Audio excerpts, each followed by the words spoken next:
Donc on continue les Pirkei Avot. Donc aujourd'hui on va parler, on va commenter ce que dit le Pirkei Avot, qui est un sujet sensible, puisque c'est des discussions idéologiques, mais nous on ne va pas du tout se classer sur ce niveau-là, on va essayer de se placer sur le niveau fondamental, sur les textes. Rabban Gamliel Benosh Rabbi Yehuda Anassi Omer. Rabban Gamliel, le fils de Rabbi Yehuda Anassi, celui qui a écrit la Mishnah, a dit il y a fait Talmud Torah im derech eretz. C'est bien le Talmud Torah avec le derech eretz. Ici, le derech eretz est commenté pratiquement par tous les commentateurs avec le travail. Sheigat shneem, parce que l'effort dans les deux, Meshakachat avon, détruit le péché. Vekol Torah she'en ima melacha, et tout Torah qui n'a pas avec elle un métier, sofa betela, à la fin, elle est détruite. Vegorer et avon, et elle entraîne le péché. Vekol amelim ima tzibour, et toute personne qui travaille pour le tzibour, pour la collectivité, iyu amelim imahem leshem shamaim, il faut être amelim leshem shamaim, au nom du ciel. Chez Srut Avotam Mesaitam, parce que le Srut des Avot les aide. Vetzidkatam Omeet Lead. Vatem Maale Ani Alechem Schar Arbe Keilu Asitem. Donc, on va expliquer cette Mishnah. Donc d'abord, Rachid dit tout de suite, pourquoi est-ce que la Torah, sans travail, elle amène à l'oubli elle-même de la Torah. Mitor Sheu Lomed Ve'osek Betorah.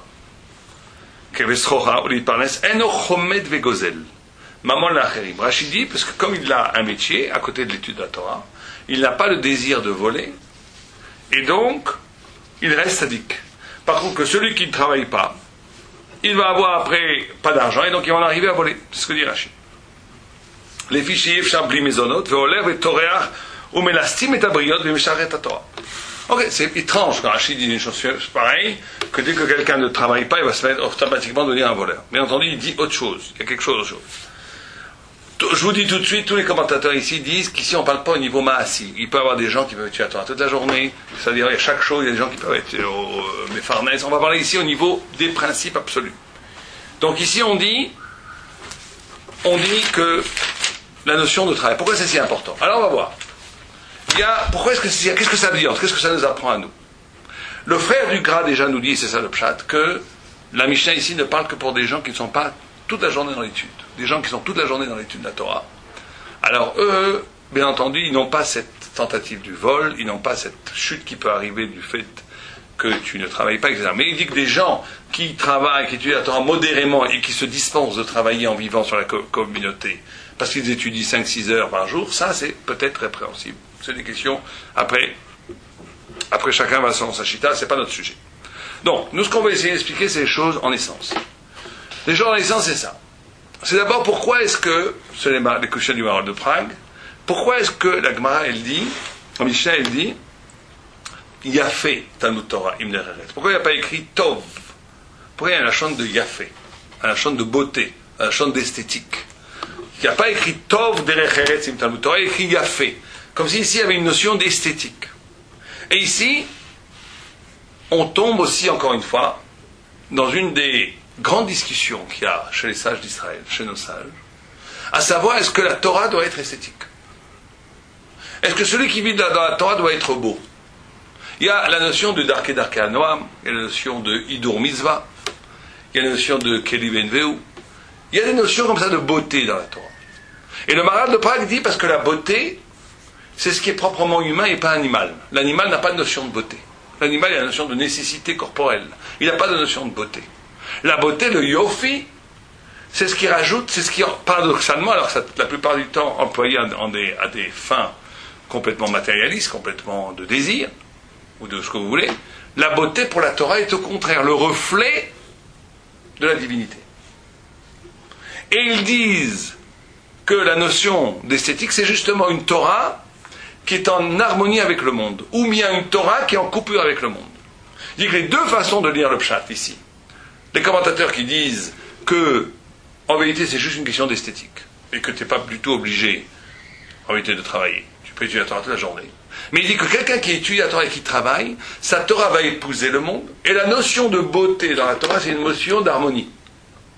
Donc quand il y a deux façons de vivre la Torah.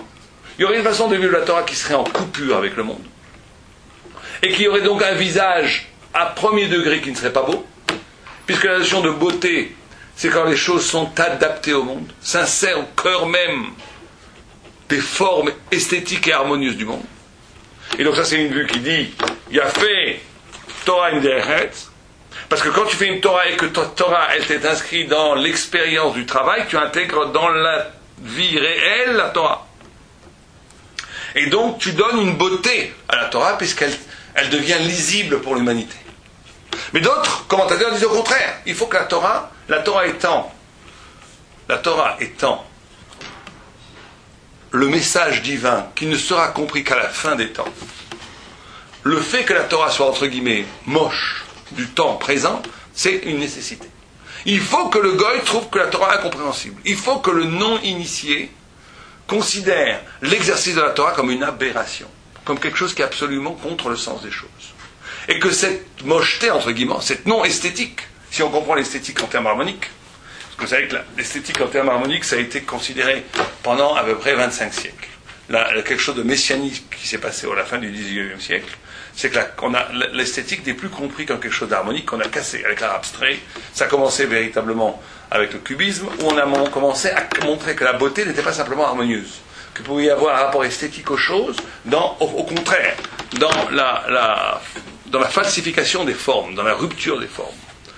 Ok, ça aussi c'est un signe messianique. Certains veulent dire que c'est un rapprochement au judaïsme, que c'est une conscience chez les goïs, que justement l'aberration juive, le fait que le juif ne s'insère pas dans l'histoire, ne s'intègre pas dans l'histoire, ce qui fait en réalité son problème, ce qui fait qu'il est profondément esthétique, il n'est pas esthétique. Le juif n'est pas beau, puisqu'il est à côté de l'histoire, il est à côté de la nature, il est anaturel. Et là, il y a une discussion. Est-ce que le summum de la Torah, quand le Mashiach va venir, il y aura bien entendu la jonction des deux. Le Olam Hazé et le Olam Haba vont s'épouser. La Torah sera la lumière du monde, et le monde sera révélé la lumière de la Torah, etc., etc. Les deux seront complètement harmonieux. Au temps du Mashiach, ça sera comme ça. Avant le Mashiach, quand on est en chemin vers le Mashiach, est-ce que le juif se doit de briser complètement son rapport esthétique au monde, c'est-à-dire de ne pas être en harmonie avec le monde, et par là d'être vécu et d'être vu par l'étranger comme quelqu'un de fondamentalement laid, ou est-ce que non, il y aurait une anticipation messianique dans le fait même de s'insérer dans l'histoire? Ça, c'est la grande discussion. Vous savez que cette discussion-là est une discussion, on ne va pas faire ni de politique ni d'idéologie, mais c'est exactement la même discussion qu'il y a eu entre Rav Kook et le Satmar Rebbe, le Vayoel Moshe. C'est exactement cette discussion. Le Rav Kook, considérant que le messianisme était la rencontre de l'histoire secrète spirituelle d'Israël, qui était vécue dans les ghettos, qui était vécue dans le Beth Midrash, la lumière cachée, la lumière de Hanouka, la lumière qui brille dans l'ombre, et qui était complètement coupée de l'histoire, et que le sionisme, pour Rav Kook, c'était la rencontre d'une idée de Torah avec l'histoire politique réelle. Et il dit, cette jonction-là, c'est le début du messianisme. Le Rav Satmar, le Rav qui a écrit le Vayoel Moshe, lui disait exactement le contraire. Il disait, il n'y a pas de plus grande trahison de l'intrigue juive que de vouloir que le politique, que l'harmonique, que le monde réel épouse la Torah. Parce que le monde réel n'épouse la Torah que par la force élokite. Ça ne peut venir que de là-haut. Si ça vient d'en bas, c'est forcément du politique, c'est forcément de l'humain, c'est forcément quelque chose qui détruit le visage de la révélation. Et donc on voit que cette discussion qui s'est beaucoup radicalisée ces derniers temps, elle était déjà en germe dans les Rishonim, dans la Mishnah. Est-ce que cette notion de Yafé, elle est fondamentale ou pas? Est-ce que le juif se doit d'être en harmonie avec les formes du monde ou pas? Vous comprenez? Vous me suivez? Ça, c'est pour ça que la Mishnah dit cette notion de Yafé. Oh. Si vous avez des questions, vous pouvez poser des questions. Maintenant, le Maharal pose plusieurs de questions ici. Sur plusieurs questions. Je vais vous les lire. Yesh Lishol. Il dit quel rapport d'abord entre cette notion de Derech Eretz et ce qu'on dit plus tard, qu'il faut s'occuper du Tzibour. Quel rapport? Quelle est l'unité organique de la Mishnah? Deuxième question.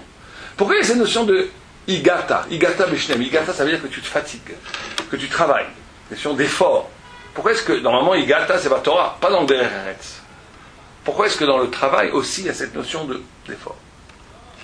Alors là, il commence à poser, le Maharal de Prague, il nous pose des idées ici, éblouissantes, très intéressantes. On va les prendre l'une après l'autre. D'abord, il dit, pourquoi est-ce que la Torah mitkayem be'oderech eretz? Pourquoi est-ce qu'il faut cette notion de travail ou de monde? Chacun peut traduire aujourd'hui, quand on est dans les yeshivot, on va dire, c'est pas le travail de rentrer dans une société, c'est le travail de faire quelque chose dans le monde. D'enseigner la Torah des balabatim, d'aller, ne pas rester que dans le Beth Midrash, de faire quelque chose à côté du Beth Midrash, ou peut-être au cœur même du Beth Midrash, de faire quelque chose pour les autres, de donner quelque chose, donner un corps à son étude. Pourquoi c'est si important?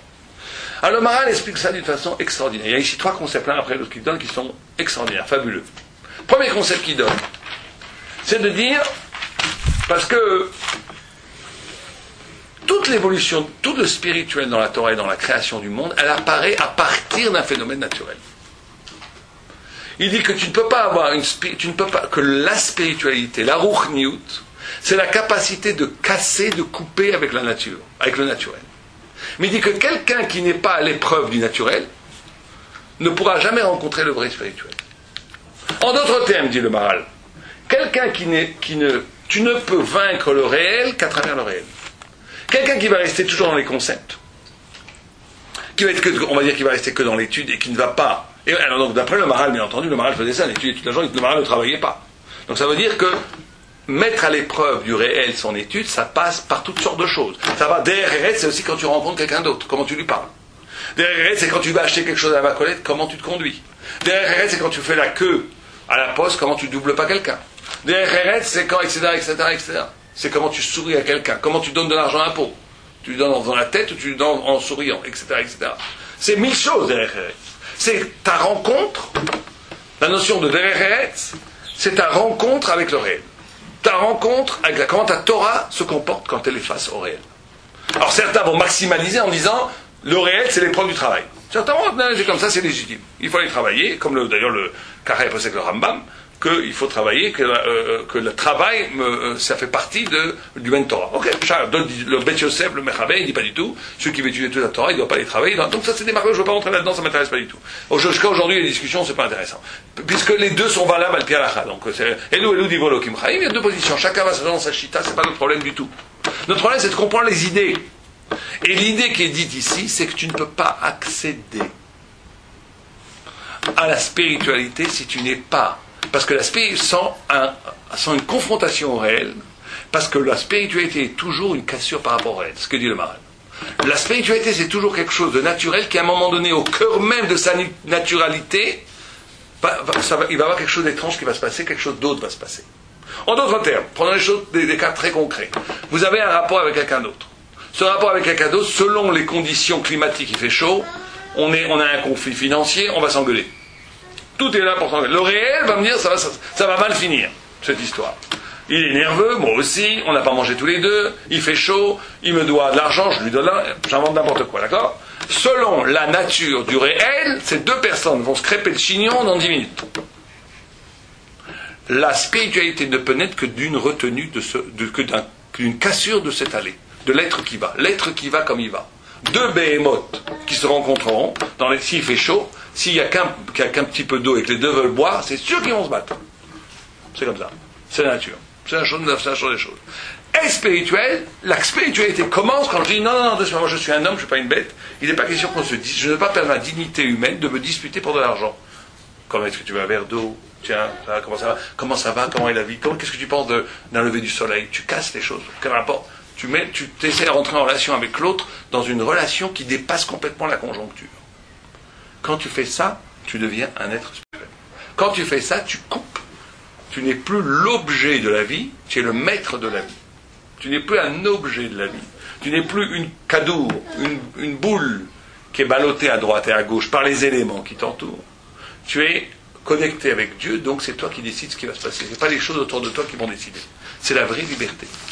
Or, quelqu'un ne peut devenir spirituel que s'il est confronté à cette réalité-là. Quelqu'un qui n'est pas dans le monde du travail pour l'extrême, ou même dans le monde du rapport à l'autre. Quelqu'un qui est complètement enfermé dans sa bulle.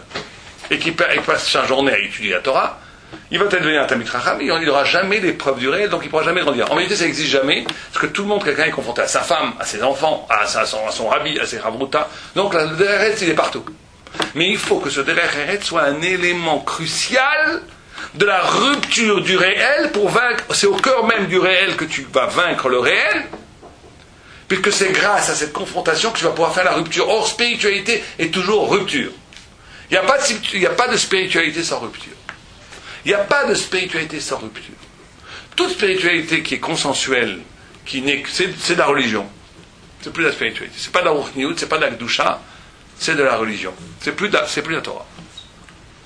Donc c'est ça la première idée, c'est ce que dit première idée très forte que dit le Maharal, c'est Inyana Eloki qui apparaît tout le temps au niveau de la rupture du réel. Et ça m'a rappelé, le Maharal n'amène pas bien entendu, puisqu'il est antérieur bien avant le Beth Alevi, mais ça m'a rappelé un Beth Alevi qui dit la chose suivante, qui dit que la Ishtadlut n'est pas un ptour de la Emouna. Vous savez qu'on a le droit de faire de la Ishtadlut. Et la Emouna, on doit croire que tout vient de Dieu. Alors si on doit croire que tout vient de Dieu, pourquoi est-ce qu'on travaille? Pourquoi est-ce qu'on fait un effort pour avoir quelque chose? Puisque tout vient de Dieu. Le Simcha, Rav Simcha Zissol dans Chochmat Moussa, il pose une question encore plus radicale.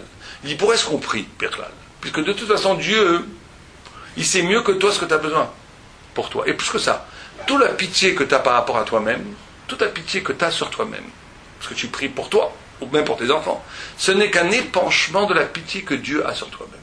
Donc la pitié que j'ai sur moi-même, ce n'est qu'une conséquence de la pitié que Dieu a sur moi-même. La pitié de Dieu est infiniment plus grande que la pitié que Dieu a par rapport à moi, la miséricorde qu'il a, la rachmanout. Le chesed, la hava qu'il a, Dieu, par rapport à moi-même, est infiniment plus grande que la pitié que j'ai moi-même par rapport à moi-même. Donc pourquoi tu pries? Dieu va s'occuper de toi mieux que toi. Il pose cette question jusqu'à là. Pourquoi est-ce qu'on fait Ishtadlut? Pourquoi est-ce qu'on fait des efforts? Et la réponse que donne le Beth Alevi, il dit d'Ishtadlut, c'est pas un ptour de la Emouna. C'est pas que normalement tu devrais croire. Simplement on te donne un ptour. On te donne un ptour que tu n'es pas tour de Emouna par l'Ishtadlut. C'est pas ça, c'est que la Ishtadlut, elle est constitutive de la Emouna. Parce que sans Ishtadlut, tu ne peux pas savoir si tu as vraiment de la Emouna. C'est-à-dire sans confrontation réelle, si tu ne fais pas un peu d'effort pour gagner ta vie, ou si tu ne fais pas un petit peu d'effort pour amener de l'argent à la maison, ou un tout petit peu, chacun selon sa grandeur, tu ne sauras pas comment c'est difficile de gagner de l'argent. Donc tu seras complètement irresponsable dans le fait même de ta Emouna. Ce ne sera pas une Emouna, ce sera un enfantillage. Donc là, Ishtadlut, elle est là pour te donner la responsabilité qui va donner de la valeur à ta Emouna. Quelqu'un qui sait que c'est très dur de gagner de l'argent, quand il arrête, s'il a gagné, il avait 1 heure pour gagner 100 shekels, et qu'il s'arrête de travailler, c'est qu'il sait que maintenant ça va être très dur d'avoir plus, puisque maintenant il n'y a plus de travail, donc maintenant il va dire, mais tout vient de Dieu. Ce que j'ai fait, c'est juste la Ishtadlut. C'était juste pour me confronter combien Dieu me donne. Combien Dieu me donne d'argent, combien Dieu me donne tellement de montées. La Ishtadlut n'est qu'un chélek qui te rend capable de voir combien c'est dur de recevoir pour avoir la Emouna et la karatatov de ce que Dieu te donne. Donc encore une fois, la même idée qu'on ne peut véritablement atteindre la Ruchniut que s'il y a rupture par rapport à la Gashmiut. Donc il faut confrontation avec la Gashmiut.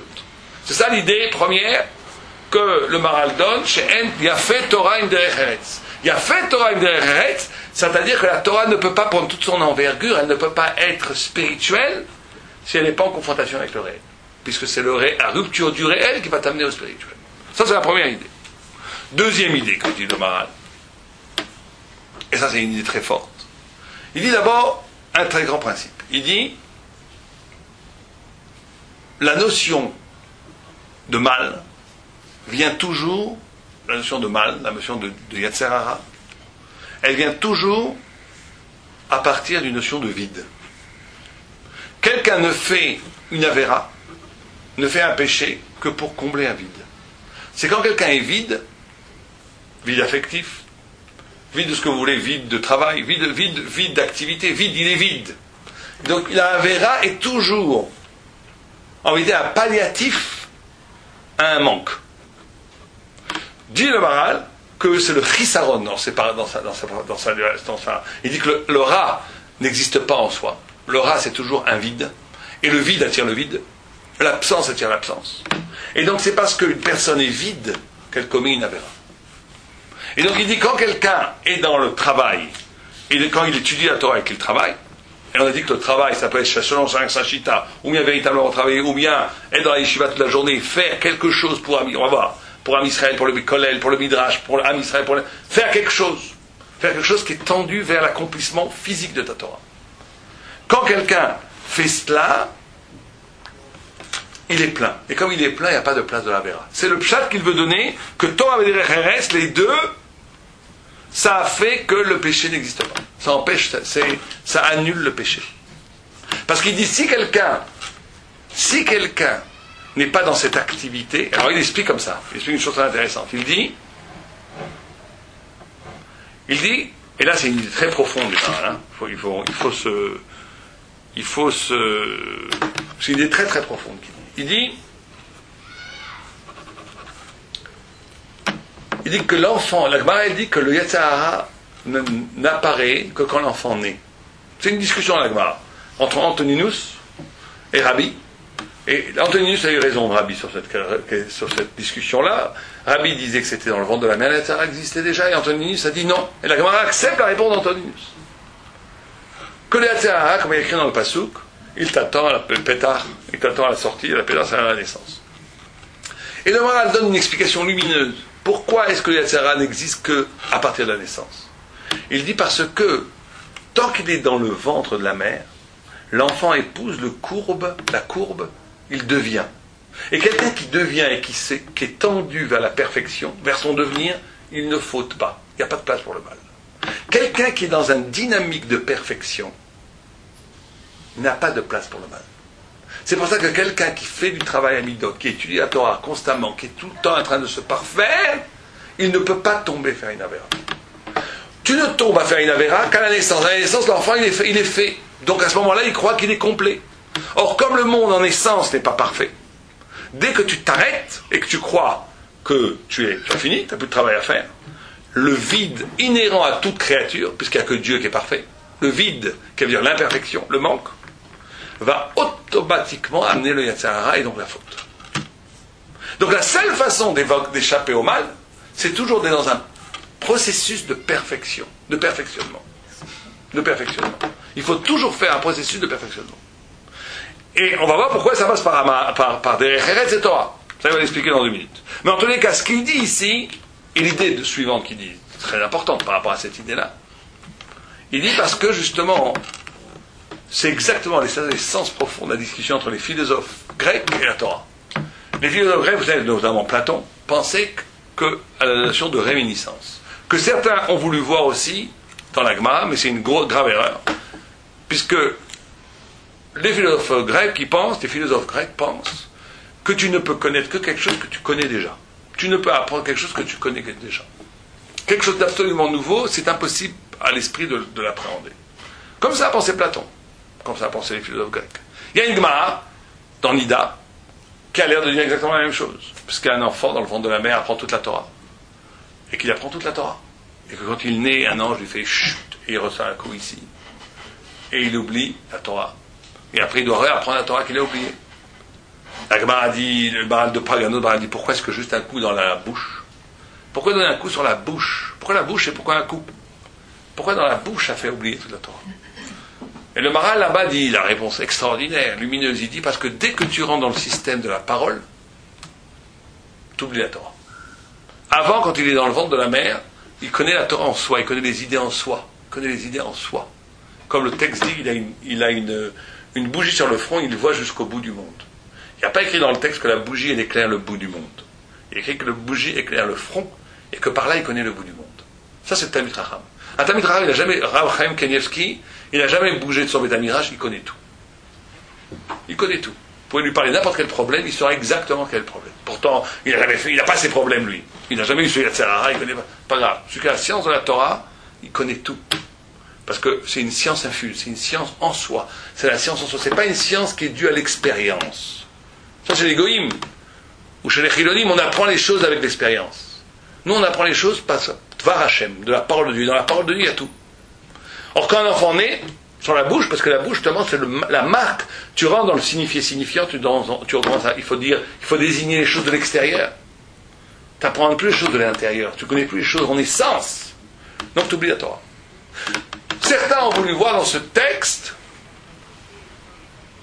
la réminiscence platonicienne. Tu vois que tu as oublié la Torah, tu es obligé de rappeler la Torah. Chas v'shalom. Plein de gens disent ça, c'est complètement faux. Parce que justement, chez les Grecs, chez les Goïms, la connaissance est quelque chose d'acquis et tu dois juste retrouver cette connaissance avec l'expérience de l'intelligence. C'est un mouvement vers l'arrière. Pour Am Israël, pour la Torah, pour les commentateurs, c'est un mouvement vers l'avant. En d'autres termes, cette Torah que tu te comptes enseigner dans le ventre de ta mère, c'est une Torah de promesse. Dieu t'attend. Dieu t'attend au plus haut de toi-même. Dieu t'attend au plus haut de ta lumière. C'est ça, c'est la promesse. On te demande de devenir cette Torah que tu dois apprendre. C'est pas que on t'a emmagasiné des connaissances, tu as fait oublier, mais il faut les retrouver. Ça, c'est complètement enfantin de penser comme ça. La Torah que tu as étudiée dans le ventre de ta mère, c'est ta sublimité. C'est ton potentiel absolu. C'est ton potentiel de compréhension absolue. C'est la lumière qui t'attend au bout des choses. C'est là où tu dois aller. C'est ce qu'on te montre là où tu dois arriver. C'est le sentiment de ta perfection et un appel que Dieu te fait vers ta perfection. C'est le clin d'œil lumineux de Dieu au bout de ta vie. C'est vers ça que tu dois aller. C'est pas un mouvement vers l'arrière, c'est un mouvement vers l'avant. Tu te projettes vers l'avenir. Mais un avenir qui t'est appelé. On t'appelle. Dieu t'appelle. Dieu t'appelle à devenir quelqu'un de grand. C'est vers ça que tu dois aller. Or, quelqu'un qui est dans cette tension du devenir, il ne peut pas pécher. Parce qu'on ne pêche que quand on s'arrête. Parce que quand on s'arrête, le manque, le creux, le vide commence à exister. Et là, tu tombes dans le trou. Parce que le mal attire le mal. Oui, allez-y. Qui expliquait le mouvement d'Ishmaël dans le ventre déjà pour aller vers et ça, vous voulez dire. Et ça, Jacob. Voilà, oui, pardon. Qui allait, qui voulait pour aller dans la Vodazara, ouais. Ouais. Et ben, je me demande, qu'est-ce qui, si c'est pas le Yetzirah puisqu'il l'attend à la sortie, qu'est-ce qui le poussait vers ça? C'est parce que la Vodazara de Esav, c'est pas un système de Yetzirah. C'est un autre système. C'est un système on dit que Esav, il se battait avec Jacob, pas que pour l'amaser, pour l'amaser ou la baba. C'est-à-dire que lui, il considère qu'il a une pensée en soi que la Avodazara, c'est la plus haute forme de spiritualité. La Avodazara de Esav, c'est pas les idoles. C'est de mettre la divinité comme eux, leur religion, ils ont fait d'un homme un Dieu. Et on voit toujours ça, c'est de amener Dieu sur terre complètement. C'est pour ça que la civilisation romaine, la civilisation occidentale, elle est toujours universelle, elle veut toujours conquérir le monde, elle veut toujours diviniser le monde. Enfin, c'est tout un autre sujet, ça. Ça, on en parlera peut-être une autre fois. Qu'est-ce qui sépare Yaakov et Esav? Si voilà. Mais c'est pas le Yetzirah physique, du tout. C'est un autre système. Oh, alors on nous dit comme ça, par rapport à ce devenir. Comment, alors, justement, dans la vie, comme nous dit le Maharal, d'après ce qu'il dit, il y a 3 sortes de niveaux. On va dire que ce n'est pas des stades l'un après l'autre, mais c'est des niveaux. Il y a ce que nous on va appeler le niveau esthétique. Lui, il ne dit pas comme ça, hein. C'est le divertissement. C'est-à-dire des gens qui n'ont pas du tout cette notion de devenir. Donc ils vont tomber dans la verre. Donc eux, ils vont passer leur vie. L'esthétique, le niveau esthétique, c'est un niveau où justement où ta vie, elle est complètement fluctuante parce qu'elle va dépendre simplement du moment. Comme on l'a expliqué, du moment. Un moment c'est ça, un moment c'est un autre. Tu vas passer ta vie en vérité à vivre des expériences. Tu vas passer ta vie à vivre des expériences. Ça, il faut faire attention parce que ça peut être dans la Torah elle-même. La plupart du temps, bon, Rachin, c'est pas dans la Torah. C'est la vie, le mode de vie. C'est-à-dire que qu'est-ce que je vais vivre? Ma vie n'a pas une direction, elle n'est pas unie. Ma vie est une suite d'expériences. C'est ce que j'appelle moi le niveau esthétique. Le niveau esthétique parce que, pas au niveau que c'est joli, au niveau que la seule chose qui l'intéresse c'est le vivre, sans sens du vivre, sans but du vivre, sans aucun sens à la vie. C'est le moment complètement fluctuant, le divertissement, etc., etc. Il y a un autre niveau qui est plus haut. Ouh là là, quand je disais que ça peut exister dans la Torah aussi, parce que aussi quelqu'un qui vient dans la Torah, à un moment donné, il peut avoir aucune... Il ne mobilise pas tous ces moments. Chaque moment est séparé. Quand on vit comme ça, on vit au plus bas niveau, le niveau esthétique. Quand on vit aujourd'hui, c'est aujourd'hui, demain, c'est demain. On n'y a aucun rapport entre aujourd'hui et demain. J'ai rencontré cette personne, on me dit tu devrais faire ça, ah oui, je devrais faire ça. Oui, on me dit le lendemain tu devrais faire autre chose, on me dit autre chose. Tac, tac, tac, tac. D'être balancé à droite, à gauche, ça veut dire qu'à un moment donné, il n'y a aucune unité de la vie. Tu fais ça parce qu'on t'a dit de faire ça. Mais sur ta vie du contraire, tu auras fait aussi. Tu fais ça parce que ça aujourd'hui tu en as envie. Demain tu feras aussi t'en as envie. Ça c'est vivre à un niveau où tu es complètement mébalbel, tu es complètement victime de la vie. C'est le niveau esthétique. Deuxième niveau, on va appeler le niveau moussarik, éthique. Lui c'est un moment où tu unifies ta vie, tu donnes un sens à ta vie. Mais c'est pas encore suffisant. Parce que tu es encore soumis aux formes sociales, aux formes autour, de chevra même thoraïque. Mais en réalité, tu épouses ta vie, tu donnes un sens à ta vie, mais un sens à ta vie qui est codifié par les autres. Ça peut être tes parents, ça peut être la société, ça peut être la société froum, ça peut être n'importe quoi. Alors c'est très positif, mais ça ne suffit pas. Le vrai niveau rouhani, c'est quand ton toi intime coexiste, ou plutôt rencontre, son soi éternel. C'est quand ton toi intime, ton toi existentiel, ton toi qui existe, ton toi qui vit, qui pense, rencontre, se confond avec un toi qui a toujours été. C'est la promesse de Dieu. Ça, cette personne qui vit comme ça, il vit le bonheur total. Il faut le savoir. Il vit le bonheur total. Parce que la vie n'est plus un cinéma. Il vit, il rencontre son vrai soi-même. Il rencontre cette promesse, cette lumière que Dieu a enseignée dans le ventre de la mer, il la rencontre, c'est le but. Il la rencontre ici même. Il se confond avec son éternité. Sa vie n'est plus détachée de son éternité. Sa vie ici, elle est incarnée il n'y a plus de différence entre Olam Hazeh et Olam Haba. Pour un grand sadique, il n'y a plus de différence. Au point, le plus grand sadique, c'est Moshe Rabbeinu. Au point où la Neshama de Moshe Rabbeinu, le jour de sa mort, ne voulait pas quitter le corps de Moshe Rabbeinu. Elle ne voulait pas monter au Olam Haba. Elle dit, je suis encore mieux dans le corps de Moshe Rabbeinu. Je n'ai pas besoin du Olam Haba. Je suis au Olam Haba dans le corps de Moshe Rabbeinu. Parce que bien entendu, Moshe Rabbeinu est l'absolue rencontre de soi à soi. L'absolue rencontre de son soi existentiel avec son soi absolu. Il n'y a plus de distorsion entre les deux. Il n'est plus duel. Il n'y a plus comment j'aimerais, l'idéal de moi et comment je vis. C'est trois niveaux. Et vous regardez bien autour de vous, il y a trois sortes de personnes. Il y a les personnes qui vivent dans le divertissement. Ça peut être le divertissement des Chiloni, ça peut être le divertissement thoraïque. Ça peut être le divertissement dans le monde de la Torah. En vérité, il est complètement émietté. Il n'a pas d'unité dans sa vie. Ça, c'est le plus bas niveau. Il y a le deuxième niveau où quelqu'un est serré et vit selon des principes très moraux. Il vit selon la moralité. Il vit selon la Torah. Il vit selon la Torah. Il vit selon le Moussa. Il ne fera pas de Lashon Hara. Il fait la Zdaka. Tout Baruch Hashem. Un sadique. Simplement, c'est pas lui. Il prend simplement la responsabilité. Il a pris sur lui de faire ce qu'il faut faire. Il a pris sur lui de faire ce qu'il faut faire. C'est déjà fantastique. Le vaille. Il a pris sur lui ce qu'il faut faire, ce qu'il faut faire. Le vaille. Mais ça ne donne pas le bonheur, ça. Ça ne donne pas forcément l'impression d'éternité. Ça donne le contentement du devoir bien fait. Mais c'est pas ça encore. Le vrai niveau, c'est quand mon moi existentiel, mon moi qui existe, mon moi intérieur, exulte dans mon moi absolu. C'est-à-dire que les deux sont un. Donc là, tu ne fais plus la Torah parce que il faut faire. Parce que c'est impossible de ne pas le faire. C'est là où on reconnaît quand on a tenu ce niveau. Quand je fais quelque chose, parce que c'est impossible de ne pas le faire. C'est mourir de ne pas le faire. Quand quelqu'un dira pour moi, il y a des choses qu'on arrive plus facilement, bien entendu. Shabbat, est-ce que vous imaginez une vie sans Shabbat? Très difficile d'imaginer une vie sans Shabbat. Pour un juif. C'est pratiquement inimaginable. Shabbat, c'est essentiel. C'est presque la mort sans Shabbat. Ça veut dire qu'au niveau de cette mitzvah, on arrive assez facilement à se confondre avec la mitzvah. Ma vie intérieure, elle est confondue avec la mitzvah. Mais est-ce qu'on peut s'imaginer, est-ce qu'on meurt en disant un peu du Lashon Hara? Est-ce que le souci de l'autre, quand quelqu'un d'autre est blessé, est-ce qu'on meurt de ne pas souffrir pour lui? Non. Il faut être un tzaddik gamour pour ça. Avoir la sensibilité pour l'autre. Il y a des mitzvot qui sont plus loin. Shemitah, on fait la Shemitah. Quelqu'un sait pourquoi il fait Shemitah?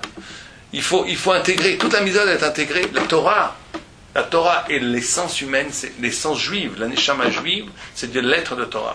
Le Gaon de Vilna, il voyait quelqu'un, il vous disait quelle lettre, quel mot, quelle phrase de la Torah vous étiez. Il y a une unité profonde entre la Torah et l'âme juive. On ne peut pas être séparé.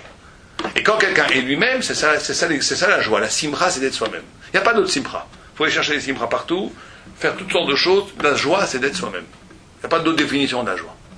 on peut être contenté, on peut être content, on peut avoir beaucoup mangé, on peut être très riche. Si on ne vit pas sa vie, on ne peut pas être heureux. Impossible. La joie, c'est de vivre sa vie. C'est ça la définition de la joie. Or, un juif, vivre sa vie, c'est vivre la Torah. C'est-à-dire faire que sa Torah, c'est sa vie. Un juif ne peut pas être heureux s'il ne vit pas la Torah comme une Torah qui est le secret de sa propre intrigue, de sa propre vie. C'est les 3 niveaux. Il faut bien entendu, en tous les cas, viser le 3 niveaux. Le 3e niveau. Quand tu vises le 3e niveau, quand dans cette économie de perfection, de perfectionnement plutôt, tu ne fais pas la Avera. Tu ne peux pas tomber.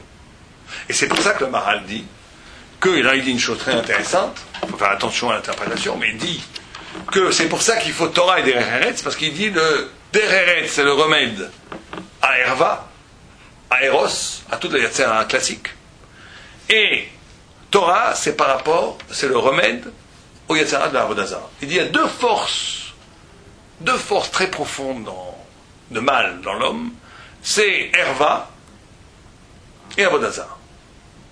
Et là, il dit une chose très intéressante, parce qu'il dit que le DRS, le travail, encore une fois, le travail, ou le travail, ou bien de rentrer dans le monde, c'est ce qui te protège de Kishalon de Herva. Pourquoi? Quel rapport? Quel rapport? En quoi le fait de rentrer dans le monde, de faire du DRS, travailler,